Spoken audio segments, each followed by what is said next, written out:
Shalom, kita bertemu lagi di dalam pembelajaran buku ICM bab yang ke-19 yang bertajuk Surga. Bagian E, apakah surga itu? Yang pertama, surga adalah tempat kediaman Allah.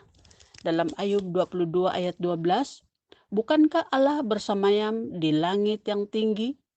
Lihatlah bintang-bintang yang tertinggi, betapa tingginya. Yang kedua, surga adalah takhta Allah. Dalam Mazmur 103 ayat 19, Tuhan sudah menegakkan takhtanya di surga dan kerajaannya berkuasa atas segala sesuatu. Yang ketiga, surga adalah tempat yang penuh kemuliaan Allah. Dalam Daniel 7 ayat 9 dan 10, sementara aku terus melihat takhta-takhta diletakkan, lalu duduklah yang lanjut usianya.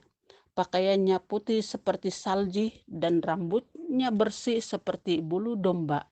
Kerusinya dari nyala api, dengan roda-rodanya dari api yang berkobar-kobar. Suatu sungai api timbul dan mengalir dari hadapannya. Yang keempat, surga adalah rumah orang-orang benar yang telah meninggal. Dalam 2 Korintus 5 ayat 1, karena kami tahu bahwa jika kemah tempat kediaman kita di bumi ini dibongkar, Allah telah menyediakan kediaman yang kekal, yang tidak dibuat oleh manusia. Yang kelima, surga adalah rumah masa depan bagi orang percaya. Kemudian daripada itu aku melihat sesungguhnya suatu kumpulan besar orang banyak yang tidak dapat terhitung banyaknya, dari segala bangsa dan suku dan kaum dan bahasa berdiri di hadapan takhta, memakai jubah putih dan memegang daun-daun pelam di tangan mereka.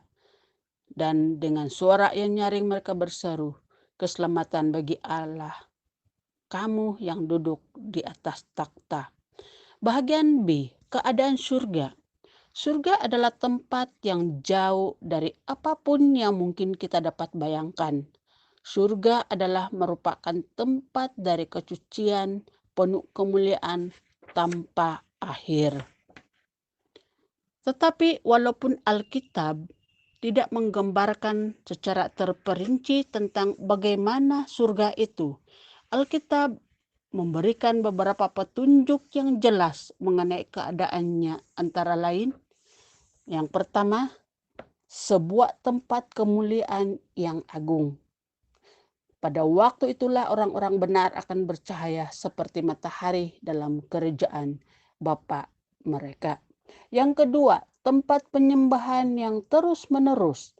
Di dalam Wahyu 19 ayat 1 sampai ayat yang ke-6, kemudian daripada itu aku mendengar seperti suara yang nyaring dari himpunan besar orang banyak di sorga, katanya, haleluya, keselamatan dan kemuliaan dan kekuasaan adalah pada Allah kita.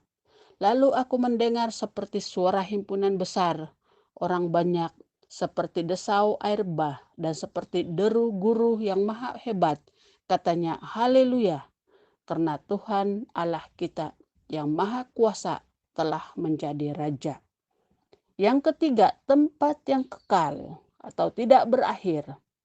Di dalam 2 Petrus 1 ayat 11, kepada kamu akan dikaruniakan hak penuh untuk memasuki kerajaan kekal, yaitu kerajaan Tuhan dan Juru Selamat kita, Yesus Kristus. Yang keempat, tempat yang tidak ternodai oleh kejahatan.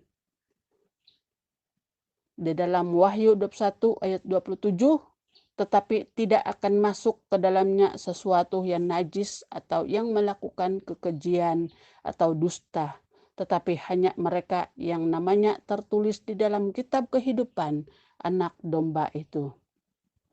Kitab Wahyu menggambarkan Yerusalem baru yang turun dari surga sebagai tempat tanpa malam, tanpa kutukan, tanpa kesakitan, tanpa tangis dan duka cita, bahkan tanpa maut. Hal ini disebabkan karena keadaan di surga yang merupakan hasil dari keadaan Allah. Karena surga penuh dengan manifestasi dari keberadaan Allah. Seperti apa Allah itu? Surga merupakan tempat kesucian, penuh kemuliaan, dan tanpa akhir. Bahagian C, hubungan kita dengan surga. Sebagai orang percaya, kita sekarang hidup dalam persekutuan yang khusus dengan surga. Karena yang pertama, di sanalah tempat kediaman kita. Di dalam Ibrani 12 ayat 22 dan sampai ayat ke-33. Sebab kamu sudah datang ke kota Allah yang hidup, Yerusalem surgawi, dan kepada beribu-ribu malaikat suatu kumpulan yang meriah, dan kepada jemaat anak-anak sulung yang namanya terdaftar di surga. Yang kedua, di sanalah kita didudukkan di takhta. Dalam Efesus 2 ayat 6, dan di dalam Kristus Yesus ia telah membangkitkan kita juga dan memberikan tempat bersama-sama dengan Dia di surga. Yang ketiga, di sanalah sumber kehidupan kita. Di dalam Efesus 1 ayat 3, terpujilah Allah dan Bapa Tuhan kita Yesus Kristus, yang dalam Kristus telah mengaruniakan kepada kita segala berkat rohani di dalam surga. Yang keempat, di sanalah nama kita dicatat. Di dalam Lukas 10 ayat 20, namun demikian janganlah bersukacita karena roh-roh itu takluk kepadamu, tetapi bersukacitalah karena namamu ada tertulis di surga. Yang kelima, kami telah diutus oleh Dia yang tinggal di sana. Di dalam Yohanes 17 ayat 16 dan 18. Mereka bukan dari dunia seperti aku bukan dari dunia. Sama seperti engkau mengutus aku ke dalam dunia, demikian pula aku telah mengutus mereka ke dalam dunia. Yang keenam, mata kita tertuju ke sana. Di dalam 2 Korintus 4 ayat 17 dan 18, sebab penderitaan ringan yang sekarang ini mengerjakan bagi kami kemuliaan kekal yang melebihi segala-galanya, jauh lebih besar daripada penderitaan kami. Sebab kami tidak memperhatikan yang kelihatan, karena yang kelihatan adalah sementara, sedangkan yang tidak kelihatan adalah kekal. Yang ketujuh, di sanalah harta kita berada. Di dalam 1 Petrus 1 ayat 3 dan 4, yang karena rahmatnya yang besar telah melahirkan kita kembali kepada suatu hidup yang penuh pengharapan untuk menerima suatu bahagian yang tidak dapat layu, yang tersimpan di surga bagi kamu. Yang ke-8, kesanalah kita terpanggil.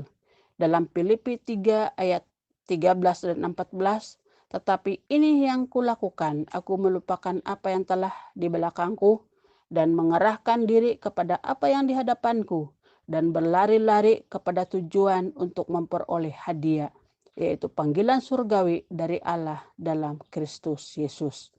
Yesus sendiri sebelum kembali ke surga memberikan satu janji yang sangat khusus bagi setiap orang percaya.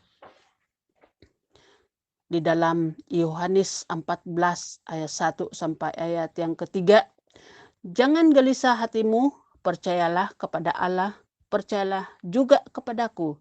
Di rumah Bapakku banyak tempat tinggal. Jika tidak demikian, tentu aku menyatakannya kepadamu. Sebab aku pergi ke situ untuk menyediakan tempat bagimu.